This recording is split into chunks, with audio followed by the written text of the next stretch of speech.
Amendahan din para ang value-added tax sa lahat ng goods and services ay ibababa mula sa 12% patungong 10%.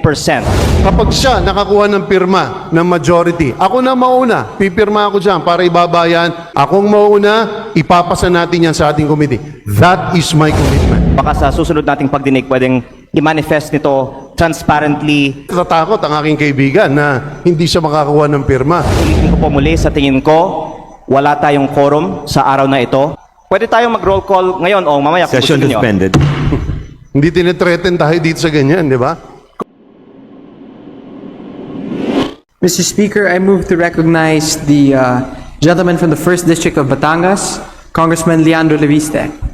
For his Any interpellation. objection? Chair hears none. The gentleman from Batangas has the floor. Thank you, Mr. Speaker. Mr. Speaker, alam ko po marami tayong ibang agenda pa, kaya hindi po ako magtatagal basta papayag si Chairman Kimbo sa aking mga panukala patungkol sa Section 23, Suspension of Value-Added Tax and Excise Tax. Mr. Speaker, tulad ng nabanggit ng iba, noong Marso, ipinasa natin ang panukalang batas para bigyan ang Pangulo ng kapangyarihan na isuspende ang excise tax sa langis, ngunit hindi po ito ginamit para sa diesel at gasolina. Ang ating butihing chairman ng Ways and Means Committee ay nagpahayag din noong Abril 14 na dapat suspendihin ang value-added tax sa langis for 60 days dahil any foregone revenues could already be offset by gains realized in the first quarter, and if you reach a particular threshold on collection ng VAT, pwede na tayong mag-suspend kasi may windfall na tayo. May I ask the good sponsor if I can get your support that we amend Section 23 from the President may suspend for a period not exceeding 60 days to the following shall be suspended for a period of 60 days. At the appropriate time, that can be done. But if you ask my opinion today, I don't agree with it because this is an executive decision. If you do that, you remove the bare essence of why we passed this. We passed this legislation for the executive, for it to be armed to address what it feels like is needed to be done. It's a political decision. So ultimately, to say that it has to be suspended and it's going to be mandatory, I think removes the essence of what Article 6, Section 23 is, which is the delegation of this legislative power. So, but at the appropriate time, the gentleman is free to make the necessary motion if he so wishes. But obviously, it's not something that I cannot act on right now. Ako po ay nai-inform lamang sa magandang analysis ng butihing chairman ng Ways and Means Committee na mismong nagpahayag noong April 14 na dahil sa windfall ng collection natin sa unang quarter ng 2026, noong Abril pa, kaya na nating suspendihin ang value-added tax ng 60 days. Hindi po ba totoo na dahil sa windfall, kaya natin suspendihin ang value-added tax ng 60 days? Hindi po eh.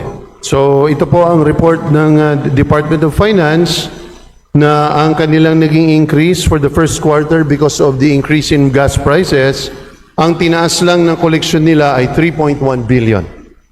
Pagdating po sa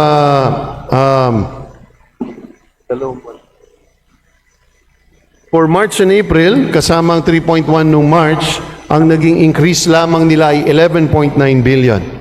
So mababa siya. Pero para sa akin, ang dahilan kung bakit sa naniniwala akong dapat siya masuspinde ay hindi dahil sa windfall, but really, more importantly, it was in my mind needed by the people at that point in time, regardless of whether there was a windfall or not. I felt like at that point in time, it was much needed, regardless of the financial cost, because the moral cost was going to be higher at that point in time. Fortunately, gas prices have gone down and have stabilized. So whatever situation we were facing then, it is not as gruesome as we thought and as we were experiencing then. Thank you, Mr. Chair. Bumabase lang po ako sa pahayag ninyo noong April 14 na sinabi ninyo na dahil sa windfall, kaya na nating suspendihin ng 60 days ang VAT. Ngunit, dagdag ko din dito yung dahilan mo na kahit hindi ito the case, moral na isuspende natin ang VAT dahil hindi makatarungan na mas tumaas pa ang kita ng ating gobyerno sa panahon na naghihirap ang ating mga kababayan. And on your point that we are creating a power to grant to the executive, alam naman po nating lahat na nasa kapangyarihan ng Kongreso na mismo magdesisyon na isuspindi na lang ang VAT at ang excise tax. Ibig niyo po bang sabihin, Mr. Chair, sa ngayon, tutol kayo sa pagsuspendi ng VAT at excise tax? Huwag nating sabihin gusto nating ibigay itong kapangyarihan sa executive. Sa tingin niyo po ba, dapat o hindi ba dapat isuspendi ng Kongreso ang VAT at excise tax sa langis? Ako naniniwala kung dapat siyang isuspinde. Personally, naniniwala ako sa panahon ng krisis. Pero ang krisis ay wala tayong, we don't have the necessary measure to see whether how impactful that crisis is. That's why it's a delegated power, much like any other emergency power. We let the executive do it. And we express our sentiment. And in fact, I continue to express my sentiment that they should have. But if you are telling us that we should automatically suspend it for fuel today, I don't agree with that methodology, because the methodology is we give it to the executive, we make them decide, at kung sila'y nagkamali dyan, sisingilin natin sila later on kung nagkamali sila sa kanilang desisyon. Mr. Chair, sabi ko po, hindi ko po patatagalin ang aking mga sinasabi dahil alam ko po nandito po ang ating speaker at nahimay naman natin to sa komite ng matagal na, pero ang aking panukala ay i-amend ang Kalinga Act para hindi na po ito maging katulad ng nakaraang bill na bibigyan lang ng kapangyarihan na baka hindi gagamitin at isususpindi na sa period ng 60 days ang value-added tax sa langis. Sana papayag ang ating speaker, ang ating chair na ito ay tatanggapin sa period of amendments. Mr. Chair, pwede bang maging bukas ang inyong isip na pagdating natin sa period of amendments, ipapasok natin ito sa Kalinga Act? Mr. Speaker, between you and me, sisiguraduhin ko mas bukas ako kaysa sa ibang pinag-iisipan. Salamat, Mr. Chair. At panghuli, tungkol din sa Section 23, nais ko din tanungin si Mr. Chair kung bukas din ang kanyang isip na magdadagdag tayo dito ng probisyon na ang Section 106 ng NIRC ay amendahan din para ang value-added tax sa lahat ng goods and services ay ibababa mula sa 12% patungong 10%. Kung papayag po si Mr. Chair, para sa lahat ng mga kababayan nating nanonood ngayon, pwede sa pagpasa ng panukalang batas na ito, ibabalik na ang 12% VAT sa 10%. Payag po ba si Mr. Chair na ang VAT ay ibalik sa 10%? Kung yan ang magiging paraan para ibaba yung VAT from 12 to 10%, effectively sa lahat ng goods, ay mababaliwala o ma-declare null and void or unconstitutional ang ating proposed bill. Dahil ang proposed bill natin needs to tackle only one specific subject matter, and that is the oil price hike or the oil crisis or the energy crisis that we are facing. Once we intercalate that today, it's not an issue whether I agree with it or not, pero pag nilagay natin yan, garantisado magiging unconstitutional ito. Kaya marami tayong gusto pang ilagay dito, katulad ng minumungkahi mo, katulad ng minumungkahi ni Mr. Speaker ng mga representante ng mga manggagawa, ng mga health sector advocates, Mr. Speaker. Pero sabi ko, pag nilagay po natin lahat dito at hindi ito directly connected sa epekto ng energy crisis na temporary, ito ay masiset aside. At alam yan ng lahat ng abogadong nasa August Hall na ito, na yan ay napaka-basic constitutional tenet. Ayaw ko iwasan at gusto ko iwasan na lahat ng paghihirap natin, lahat ng trabaho at sa mabilisang pangangailangan ng taong bayan ay mababaliwala dahil lamang sa isang probisyon.